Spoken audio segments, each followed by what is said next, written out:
The aha moment was when my youngest was a sophomore in college. She's a very buzzy girl, and she was, I don't know what I'm going to do. I need an internship. I need a major. She's just, and I'm just watching her and I'm just looking at her energy. And I don't know if it's because she was my youngest and it's probably like the last time I was going to have this sort of conversation with one of my kids. But I just was like, she has her whole life ahead of her.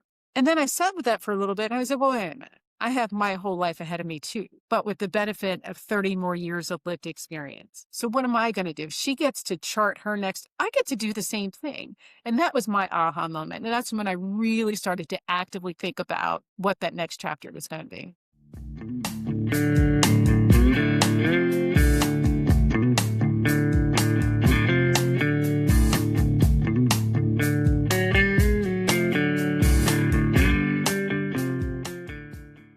Hi, everyone, and welcome back to another episode of Second Chapter Careers. This episode is going to be a special one. Today, I have with me Sonya Weigle, and I believe that she is my first woman in STEM to join us on the podcast. And so I know there's a lot to say about it. So, Sonya, thank you so much for joining us. Thank you so much for having me. And even though this podcast is called Second Chapter Careers, let's jump in first by starting with your first chapter career. Where did you start your career? Great question. My career has been circuitous and really grounded around the needs of my role as wife and mother. And so, I've had several chapters across my career, but it started right out of grad school where I went right into global consulting and worked for first a global consulting firm in the human capital space. And then I went to a global consulting firm in the strategy and change management space, focused on life sciences. That was the initial chapter, which evolved into another chapter when I had my first baby and realized the moment I looked at him that I didn't want to travel, nor was willing to travel 5 days a week anymore. Quite unexpectedly, actually. I figured I would get a good nanny and keep it moving because I was climbing the partner track. One look at that baby, I had to reevaluate everything and somehow convince my husband to be a stay-at-home dad for a little bit and transition from global consulting into corporate and took on a corporate role as the head of HR for IT inside an insurance company of all places. And I was perfectly happy with that until I was expecting my second because I was on trains, planes, and automobiles again with a 2-year-old calling the nanny mommy and very heavily pregnant with my next one. And I realized at that point, this has got to change. I've got this one chance to raise these kids. And so then I had the baby and 2 weeks later, I started my own consulting firm. That was way back in the year 2000s. That baby is now 25. The first one is 27. And I've got a baby who's 21. She represents the next chapter where I evolved again. Okay, I want to hear all about all of those things, and I'm sure that everyone else does too. So first, let's start with how did you get into that field in the first place? What did you study in college that made you say, I want to do consulting? So I went to college. I went to grad school at Carnegie Mellon, and while I was there, I decided that I wanted to kind of follow a dual path that hadn't really been charted before with the school, in that I wanted to see if I could create a consultancy that aligned with my coursework. Carnegie Mellon sort of breeds entrepreneurs. And so they were like, yeah, sure. I don't know what that looks like, but go ahead and do it. So I started my own consultancy while I was in school, and I went out and I found projects. If I was doing a strategic planning course, I found a strategic planning client. If I was doing a data analytics course, I went and found. And so in doing that, I ended up with a consulting internship with Mercer out of Pittsburgh. And they offered me a job right out of college. And so right out of grad school. And so that's how I ended up in global consulting. And did you enjoy that?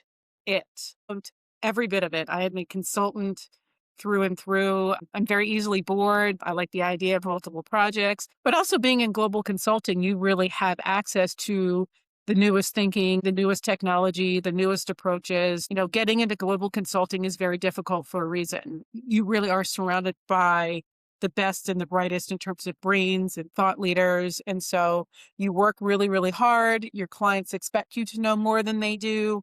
And it's just an opportunity to stretch yourself beyond every comfort zone. And that's really what I loved about it. To me, that sounds amazing. I imagine a lot of people are probably overwhelmed. But what if you could paint a picture of what a consultant does or what you did as a consultant for anyone who might be considering that career choice, what would it look like? So, what it typically looks like is you really understand a client's problems in a way that they don't. This has been my experience. They have one set of organizational issues or pains, and I focus in organizational change, human capital strategy, leadership. Those are my consulting threads. And so you'll get a call. I typically get a call from a board that'll say, hey, our CEO needs help or our leadership team needs help. You go in to answer one call, and then you discover that what really is the source of the pain is something that they don't see or understand. And so the beauty of consulting is in the diagnosis to say, okay, well, I know it feels like this, but it's actually that's a symptom of all of this. And then just, looking objectively as a third party at the people, process, technology of it all and saying, okay, here's the solution, here's the prescription, here's the answer. Here's how you get from here to here. This is the gap analysis is your current state. Here's the ideal state based on best practices in industry and benchmarks. And here's the pathway, how we're going to get you from here to here. That's what I love about consulting. Yeah. Do you think that's a skill you learned in college or one that you had in you all along and college brought that out? That's a really, really great question. I think I had it in me all along. It's in my nature to sort of see problems where others don't see them. I'm just very good at the diagnostics of it. And whether that is an organizational issue or when I'm in coaching and people bring to me their individual challenges from a workplace standpoint, I'm able to see things that I think other people can't see. Somehow, I was fortunate enough to find a course of work that aligned with that sort of natural ability. And I think that's what makes me a really great consultant. My coursework at Carnegie Mellon really helped me because it was, I was able to get the tactical and practical strategic skill sets to then apply to that sort of natural ability. And it's just sort of suited itself perfectly for the consulting industry. So interesting because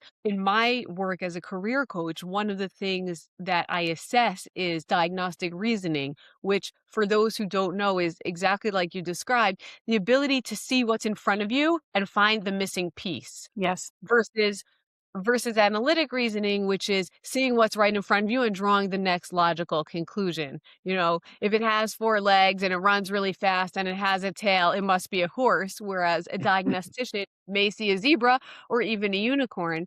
And sometimes that perspective is critical in business and in life, and depending on Mhm. your a lot of my clients either are aware that that is a skill or they're not aware that they have that skill because it's so natural for them. So Right. I think it's great that you had that internal awareness because it's kind of rare, the It skill is. and the understanding of having it yourself. Yeah, no, I completely agree. And I think it also comes down to being in an environment that creates the space for you to discover that about yourself. And whereas graduate school was great for me for all of the reasons that people understand, this particular school, and I chose it over others because it's extraordinarily pragmatic in its approach in that, we really solved real world problems. We didn't study problems, but they just sort of threw us into several cauldrons of system synthesis and we had to figure our way out of it. And that environment is what sort of illuminated for me that, hey, I've got this unique skill set, which was often different from the other skills of my Yes. project mates, right? And so I became sort of the reliable diagnostician, as you say, in those scenarios. Yeah. Fantastic. When we're talking about motherhood, how did it feel to take a step back from the career that you loved to focus more on motherhood? I know a lot of women and a lot of my prior guests have had the same inner conflict. So how did you handle that? And maybe if you know how your husband felt about the whole thing. I think it's a big issue in a lot of relationships. Yeah, no, it definitely is. This was an extraordinary watershed moment for me because this is not something I had ever anticipated myself doing. Truth be told, going into college and grad school, I was firmly committed to never get married or have children. I just wanted to be on a career Well, now path. I want to know what changed. This particular man, this boy that I was dating that turned into, this is, you know, a million bajillion years ago, right? We've been married for almost 30 years, but it was a wait, I could get married. Oh, I could have a family. In fact, I want to do that, but it was entirely because of him. So he derailed my whole plan, and I'm a planner, so that's not easy to do. Well, impressive. But, it was a combination of intuition that I hadn't experienced before, so I didn't recognize it as that. But looking back on it, and upon reflection, I see that's entirely what it was. I just had an internal drive to be the one to raise this baby, and I'm a very decisive person, and so I was like, well, I think it looks like this now. So this is what I'm going to do. I'm a bit of a risk taker, and I didn't see it as a risk. To me, the risk was not being there for the baby, but it all happened very happenstance, where I was quite literally in front of the mirror getting ready for work one day. And I had this whole vision of a restructure of the department that I was leading. And I was leading it as the youngest leader ever in this global company. So it was not an easy thing to walk away from. But I had this whole vision of, well, if we move this box here and move this here and restructure it this way, my box can go off into the sunset and the company, remains and the department remains. And this was like 6 a.m. So I took this whole vision with me into the office that day. My boss and I were typically the only ones in the office so early. It was 7:45. He walks in my office and he says, "You've outgrown your role and mine. What do you want to do next?" Funny you should ask. And I had the PowerPoint ready. Wow. I am now 4 months pregnant with my second. I want to raise my own kids. I'm not going to leave you in the lurch. This is what I think it should look like. And he said, "That's extraordinary. That's what you want to do?" And I said, "Well, are you going to help me? I would love a little severance on the way out or whatever." He says, "Yes, I'm going to help you." And so there was.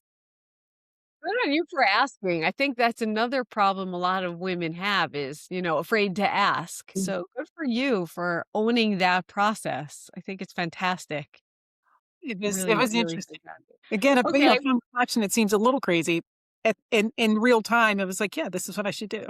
In my experience, your gut usually knows. And if you ignore that, in hindsight, you kind of kick yourself a little bit and say, I kind of knew, but your head and your heart sometimes disagree.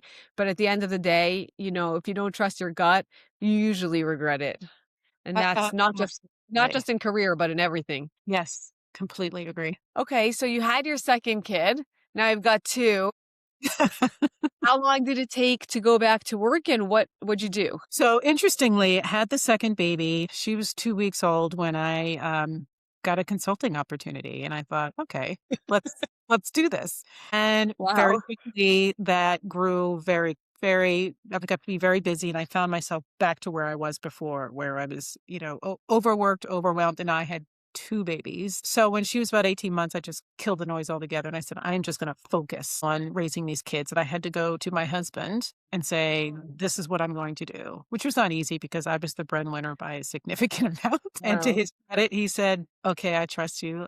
Let's do this. And so I lasted for a few months with that, ended up pregnant with my third. I guess what happens when you stay home.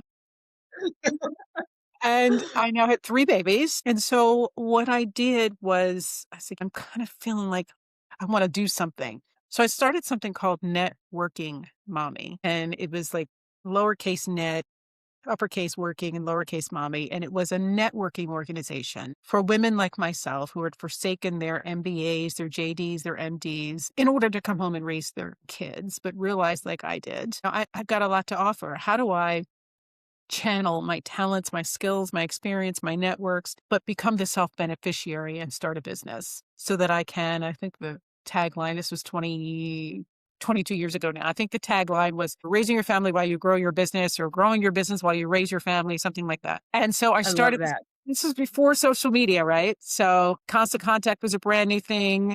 I had these monthly networking meetings. They were super powerful, teaching these women how to network over gourmet lunch, bringing in speakers, got a corporate sponsor, went global in about 6 months, where I was getting Wow. incoming requests for these meetings from all over the world.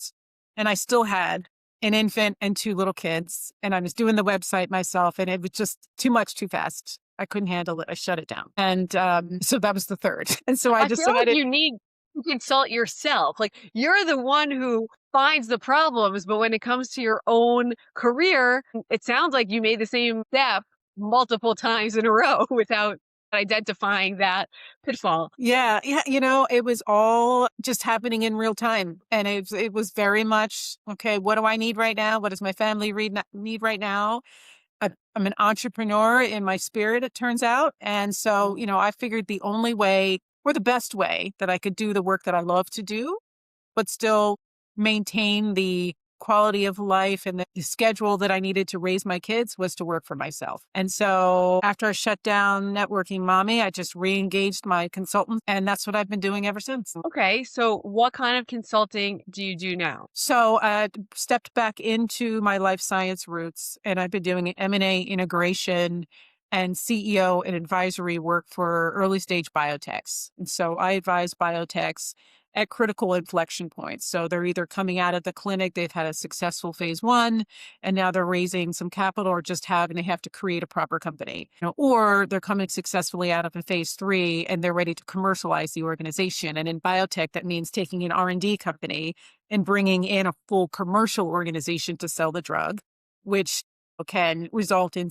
significant tissue rejection, I like to call it, because you've got two very different in terms of culture, operations, ways of working. You've got to bring these two together to successfully bring this drug to the market. So those are the two main inflection points that I consult with. But this year, in the middle of 25, I launched the Catalytic Collective, which is again another iteration of my own evolution, because I exited out of a biotech that we sold. And it's like, okay, so what do I want to do with my time now other than consulting? In addition to consulting, I want to help other women do what I've just done. And it's almost Networking Mommy grown up. So those babies are now, grown and flown, that 4-month-old that was in the stroller when I was selling corporate sponsorships to Networking Mommy is now a senior in college, right? So what does my life look like now? And how do I orchestrate it in a way that serves me instead of depletes me? It's my turn. It's my time now. So I wanted to create this organization for other women, executives in biotech who are looking at the same sort of moment. And so that's what the Catalytic Collective is. I want to hear all about that. But first, a question that has been circulating in my head for a few minutes since you've been speaking is, did you study life sciences when you were at Carnegie Mellon, or is it just something you loved along the way? You said they breed entrepreneurs. How did you combine that entrepreneurial spirit with the scientific side of business? It was quite accidental. When I left Mercer and was recruited by Accenture, I'm based out of Philadelphia, which is a big life sciences area. When I got pregnant with my first, I was still at Accenture, and they took me off of travel to put me on a local client because they assumed that that's what I wanted. But anyway, the local client was at the time AstraZeneca, a big pharma. And I just stayed in the big pharma space from there and really, really loved it. So, my core competencies and skill sets around change management, human capital strategy can apply to any industry. I just was focused through Accenture on the life sciences industry. And then I developed a love for that space. And then as that industry evolved to really becoming small pharma and then biotech, I discovered that I have a true love for early stage drug development and early stage biotech companies because of the startup and innovative nature of what they're doing.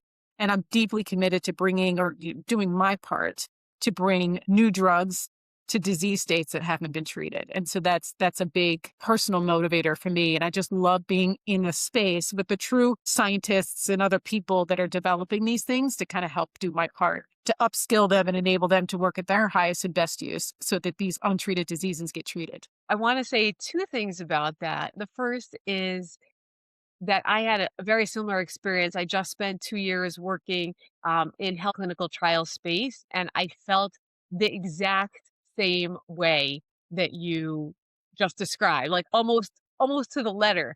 I have a marketing background, and I've worked in a bunch of different industries, but working in healthcare had a very specific type of fulfillment that I never was looking for and I never expected it. And I want to take a minute here to pause and just give a call out to people who are not sure what industry is right for them to maybe keep an open mind. I'm the least sciencey person ever, but I found also I really enjoyed learning about so many cool things. So many cool things and also very difficult diseases I wasn't even aware of that people are working on, which never would have happened if I didn't keep an open mind. So just touching back on what you said that you weren't really looking for it. How did you take that first job? Did you say like, "Oh, this isn't what I was looking for, but I'll do it anyway," or "Oh, this sounds cool, I'll do it anyway"? It was sort of, it sounds cool, but it was more around what they were hiring me to do was directly linked to what my skill set suited. It just happened to be in this industry. But when I got there, one of the things like I mentioned before, that I love about global consulting is I just love being around super smart, just driven, focused people. And the Same. biotech industry is just, I mean, you're always the dumbest one in the room, which I love. I love I'm on uh conference calls, I'm Googling terms. What are they talking about?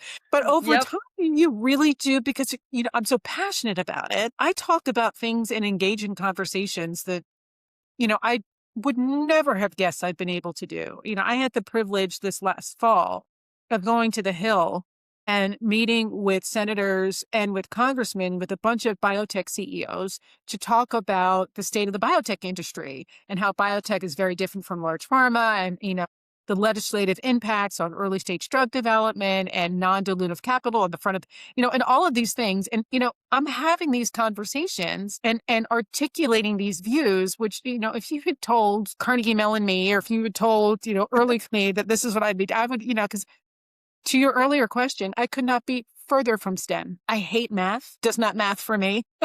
It's not, my oldest is an extraordinarily brilliant firmware engineer in neuroengineering. I don't Wow. know. I Google stuff when they talk to me. So it's just, very, it's finding the space that allows you to operate successfully with fulfillment and joy. And I find that that can be industry agnostic if you have an open mind, like you said. Yeah, I really, really respect that approach, and I really encourage people to consider things they hadn't thought of before within the realm of what they're looking for, obviously, because there's so many cool things out there. Just sometimes, most of the time, even don't even know what to look for that could blow your mind. Yeah. So, Yeah. I think thanks for right sharing now in that. today's labor market, it's even more important to keep that open mind. And, I even tell my kids, look, find something that brings you joy and figure out how to make that work. You'll find that if you focus on what you do want and what makes you happy, the opportunities around that will come to you. And then you can pick and choose from the things that reveal themselves, instead of just always sort of pushing yourself into a particular lane because the world says that's where you need to be. Yeah. My husband has a statement that is like his mantra. He says, "It either happens easily or it doesn't happen at all." Like Mm. if it feels right, then it's right, Yeah. which is going back to what we said before about trusting your gut, you know? Yes. Yeah. If you have to put a round peg in a square hole, then it's not right. Yep. And sometimes that's okay. And we learn from those experiences too. Yeah. Yeah. For sure. I would love to hear about the Catalytic Collective and then go back to other things, but let's first talk about that because it sounds so, so cool. Let's start with why women? So, why women is part of my next chapter requirement, right? So, the whole point is curating that next chapter based on the things that after a certain amount of years of lived experience and career. If you're doing this through the lens of what your intuition says you need next, then you should have a set of non-negotiables that serve you. And so for me, at this point in my life and in this point in my career, I just want to work with women. That's just what I want to do. I want to work with women who are 20 years or more in their career, who are looking for what that next chapter is. And I want to create a community of true peer-to-peer connection, because we all have 20 years more of experience, because we've had so many informative catalysts and the name is very intentional, by the way, the catalytic collective. The catalysts are those things that you and I have been talking about, that you just stitch together enough of them, this experience, that experience, form what your ideal next chapter should be. And then the collective is what happens when we put all of these women together? What can we achieve for one another and for ourselves collectively when you bring that kind of power into the room? So, as I thought about my next chapter and what would bring me the most joy and where have I derived the most joy and passion in my career, it's been with working with women. It's been the life sciences. And I have successfully architected a next chapter where I'm just living my best career and personal life. And I just want to help other women do the same. And so that's why women with 20 plus more years of experience, because, at this stage of life that we're in, we also have lots of other things in common. We are parenting adult children. We are dealing with aging parents. We are dealing with menopause, so I want to create this safe space where we're operating all from a certain level of experience, right? So we can have an elevated level of discussion, but we're also not necessarily being pulled into mentoring others or doing other things. This is exclusively by us, for us. I could not love that more. I just absolutely love it.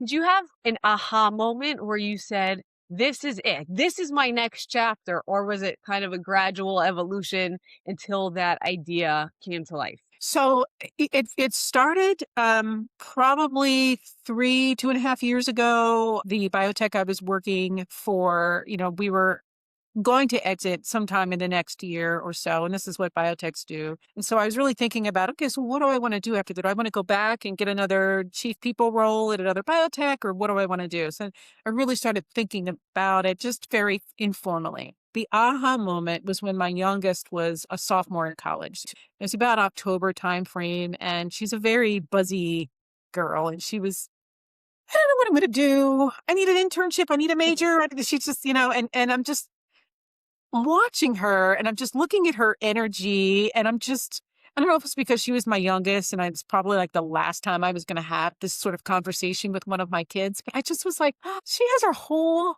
life ahead of her." And then I sat with that for a little bit and I said, well, wait a minute. I have my whole life ahead of me too, but with the benefit of 30 more years of lived experience. So what am I going to do? She gets to chart her next. I get to do the same thing. And that was my aha moment. And that's when I really started to actively think about what that next chapter was going to be. I feel like we're kindred spirits because I actually became a career coach because I saw that so many college students have no direction. I was that Mhm. college student with no direction. And I said, it's time for my next chapter.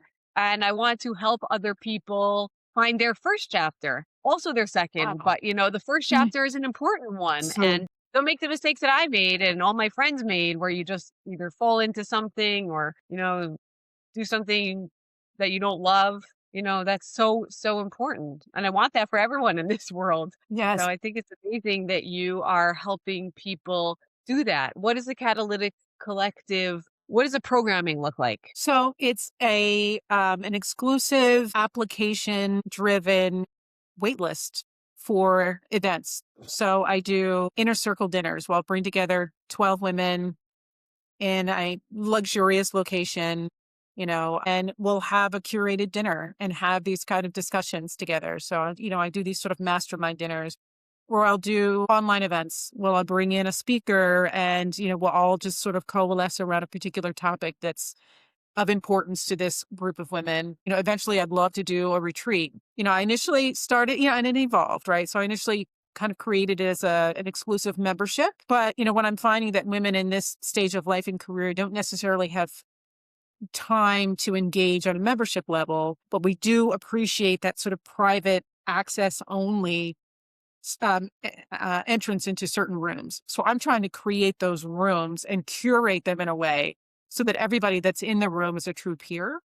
And so what I do is I invite women to apply to get onto the list of people that will get notification when these events happen. So I'm having one in San Francisco next week, as an example. Bring Mhm. together 12 women. We're going to have a nice dinner and we're going to discuss these critical topics. And are most of those women in that specific case based in San Francisco, or they're flying in just for that dinner? So these are just going to be based in San Francisco. Yeah. Yeah. I try Mhm. to align them with biotech centers essentially. Mm, I focus on Philadelphia because that's where I live. right. And then Boston, Miami, San Francisco, New York, LA, San Diego. That's usually what I do. That's awesome. And what's the goal when someone signs up for it? What is the goal you hope for them to take out of it? So I hope that they're going to find themselves in a room where they can have the kind of discussions they've always wanted to have, but have never found the space that would allow for that. So you'll have 12 women, all of whom are C suite in the life sciences or biotech.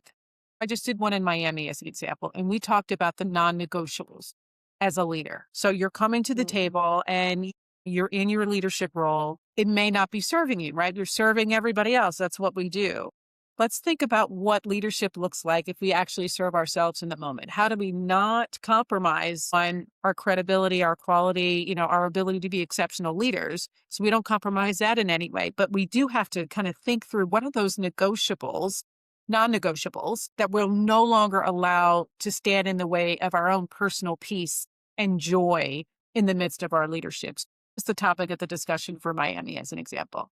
So you should come away with 11 genuine, authentic relationships that you didn't have before, right? Peer to peer connection that you didn't have before, and perhaps an illumination of possibilities that you didn't know existed when it comes to your leadership in your personal life. that sounds so, so cool and innovative. Thank you. Congrats for coming up with that. Thank you. What is one challenge that you had? Let's start with as a consultant, but also maybe starting the Catalytic Collective. You painted this pretty rosy picture of how I've used my natural skills, so everything was, pretty great. But in real life, even when you're using your natural skills, things are hard. I'm constantly telling my clients, even a brain surgeon who has the skills to, deal with the finest points of human anatomy, it's not easy for him. It's still hard. It's not an easy thing to do, even if he has the natural skills for that. So, what are some of the things that you faced that cause a challenge or a step back? Well, the biggest challenge in entrepreneurship and consulting in particular is the sell, right? So you need a pipeline. And, even when you sell something, you've got to deliver and go sell the next one. And you're selling an intangible. I'm not selling a physical product. So you've got to demonstrate that value creation and that value proposition in order to get the meeting and to get the engagement, right? To land the client. And then there's the delivery challenge, so where I consult, I'm stepping into places where, people don't necessarily understand what the issue is, which often requires that I have to have very difficult discussions, speak a lot of truth to power. There's risk in that, right? So it's over time honing that skill so that you can course correct where necessary, but the client has to be willing to let you do it. So an establishment of trust and credibility, and none of that is billable, right? All of that Right. is approach. All of that is honed over experience and time. The good news is if you do that really well, they're going to tell other CEOs about you. And so then it becomes a challenge of, okay, how do you manage, competing clients? How do you scale your business in a way that you don't, because, they are hiring you. Well, if you're going to scale it, you can't do everything. So how do you transfer that credibility onto another consultant within your team so that, you can continue to expand and grow depth, width, in addition to depth? That's just an industry difficulty. But, Mm. I have coached some of my members on coming out of the C-suite because their intended next chapter is to go into consultancy so that they can, have their own time and everything else. The big barrier that they experience is, well, wait, I've never sold before. I'm always on the other side of the desk bringing in professional services. Well, I don't want to be seen as monetizing my network. What does that look like? There's a huge fear bridge, even when you're a CEO and you're coming out onto your own.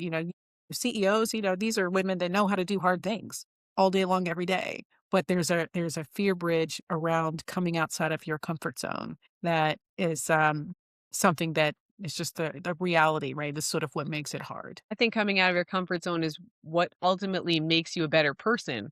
You can't stay in the same place forever. I mean, you can, but you'll probably be bored and you probably won't reach your potential because You you don't reach don't your potential when you're 25 or 35. There's always more. Exactly. At every stage. And, I tell people all the time, success or that elevation is not located anywhere within your comfort zone. It's always outside of it. What would you tell women who are the younger Sonia, the childbearing Sonia, um, who's wants an aggressive, successful career, but also wants to raise a family? How would you advise someone to balance that? If I had it to do over again, and I was not necessarily inclined to start my own company and take those kinds of risks, I would invest in myself heavily. Meaning, first chance I got, I'd hire a housekeeper. Now that there are things like Instacart, I would just take all of the tasks that don't require, there are things that only you can do. And then there are things that you can outsource.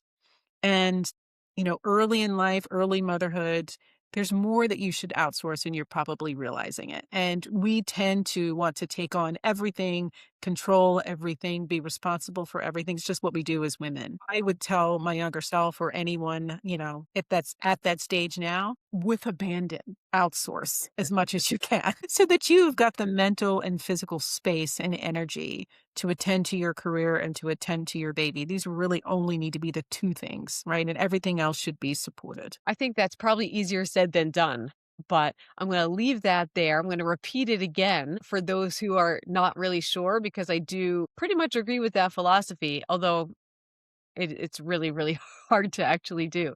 But I'm just going Yes. to say it again. Outsource whatever you can. Alex Hermosi, by the way, also says that, if you can order in dinner for $17, but you can work for an extra hour and make $117, like, why are you standing in front of your skillet? Yes.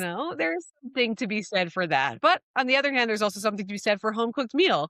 Yes. So it Yeah. is a bit of a trade off. Always. There's always compromise. There's always a compromise for sure. Okay. And now that you're in this next chapter, let's call it the more mature chapter, how would you say your work life balance is shaping up? Beautifully and intentionally. And, it is all about curating that very purposefully. So I now have very slow mornings, which, as a working mom, when my kiddos were home, I didn't have that. I mean, that was not an option, right? It's just not going to be. But it didn't necessarily have to change, right? I mean, there were 2 years when, after all of my kids were off and doing their thing, where I still was on calls at 6:30 in the morning and on the phone first thing and just all of them. And then when I decided to really think about, okay, so what do I want this next chapter to look like? When I wrote it down, one of the things that just thematically came up over and over again as I journaled through it was needing to start my day more slowly, more intentionally. I don't schedule meetings before 10 a.m. now. And, the first few hours of the day are entirely for me. So, I've got rituals now that I avail myself of, whether that is, a wonderful cup of coffee. I've now really enjoy classical piano while I have it. Then I'll do my meditation and journaling time. Then I'll go to Pilates. I'll take a long walk with my husband. So by the time I get to like 9, I've had an entirely intentional self-care routine. It's so interesting because I'm such a morning person. I love to jump out of bed and start my day and do all of that intention at the end of my day. I'll finish work. Mm. I'll start work at 7:30, finish at 4:30, 5 o'clock, and then do yoga and shake Mhm. off the day and let the ideas process in my brain. So it's so interesting for me to hear someone do it opposite. I mean, I know I'm probably the abnormal one, because who likes getting up in the morning? But I love getting up in the morning. Yes, yeah, I think it's about defining what works for you, and for me, getting up and going like that, I've always been a morning person, but it's just choosing not to fill it with the anxiety and the go, go, go rush, because that just, for me, informs the pace of the rest of the day. So by the time I get to 4:30, I'm utterly depleted. I can barely function, and I need to just like scroll or watch trash TV or something to just to turn my mind off a little bit. So by not starting my day that way, that's a real, for me, a real luxury and just a real cornerstone of what defines this next chapter for me. It's just the luxury of, especially when the weather is warm, going outside, getting in the grass, doing some grounding, getting some sunlight in your eye, just, slow. I love that for you. I'm happy that you found it. What did you inform your children when they were picking their careers? How did you guide them to make the right decisions? What's funny, they are three kids from the same parents with very, very different goals, careers, approaches. My oldest, very much a firstborn, locked in very early. Harper is my STEM kid, and from birth has been putting things together and showing these engineering traits. And so he went down the engineering road. My middle one is my actor. She's a classically trained ballerina. She sings. She's always sung more than she talked, danced more than she walked. And so, Wow. yeah, so she's in LA and she's an actor. My youngest one is my writer. And she's in many ways just like me, but extraordinarily creative, very ambitious. And so you've got three kids that have very differing sets of skills and interests, but the throughput for all of them was figure out on your own, with my guidance for sure, but I want you to take ownership of your path.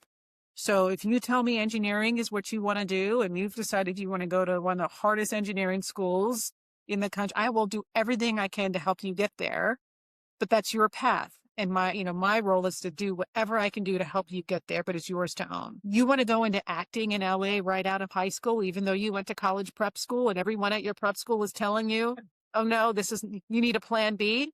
If acting is your plan A, then I'm fully supportive of your plan A, because a plan B is just a diluted plan A.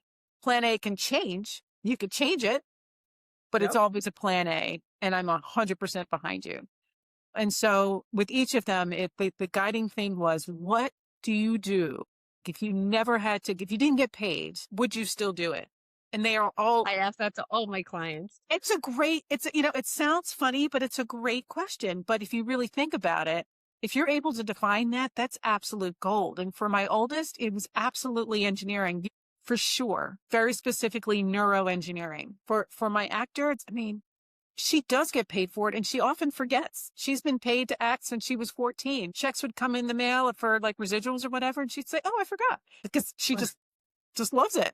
The youngest one, she just wants to write, and she went to her NYU counselor and said, "I want to write. So, what do your writers major in, where they make enough to live and work in New York City?" He said, "Media, culture, and communication." She said, "That's my major," and so that's what she did. That you sound like such a supportive mom, not just in the early years when you put your own needs on hold, but also now. And, it's easy to get burnt out also of parenting. Yeah. So that's Yeah. really great. If you could do one thing differently career wise, what would it be? Oh my gosh. I have always thought of myself as a risk taker. And I still very much am. And that soothes my entrepreneurial soul. It makes sense for me. I often do things that other people think are crazy, but I would have really locked in on how to balance the risk of income with opportunity differently. So, I often would take on a consulting role and then didn't allow myself enough risk tolerance to say, okay, I'm going to take a part of this and I'm going to invest it back into the business so I can grow the business. So I can retain or just create some level of optionality. Instead, it was very much feast or famine, hunt and kill. And so I didn't invest in myself to get outside advice, coaching, the kinds of things that to me seemed extraordinarily luxurious and outside of my reach. So, not just the housekeeper and everything else, but like, how do I peel off enough to get enough outside advice to help me make really good, sustainable, success-driven decisions with my business, as opposed to just kind of, when you're in the heat of it, particularly when you're raising a family, you're really just going month to month to month to month. That adds up to 30 years so fast. But if I had had the right counsel, I may have done it a little bit differently. I may have done it more like I'm doing now. But it sounds like you're correcting course by offering this exact service to the women that you work with. You're helping them answer those questions that you did not address in your earlier years. Is that right? You know what? I appreciate you saying that. I fully received that. I hadn't thought about that until you just said it. Yeah. I think sometimes people don't even realize that something's sitting on them. And also, by the way, think coaching was as much of a thing back then as it is 100%. now. You're so right. So, You're absolutely right about that. but it's become such a big thing because people recognize the need for it, Yeah. because we can't do everything alone, because we could or maybe we could figure everything out on our own, but it'll take 10 times longer. And I could be doing that thing already if I knew what it was. Yeah. I think when I was coming up and through, it was more about mentoring, which is different and difficult, right? Because it's a very one-sided relationship.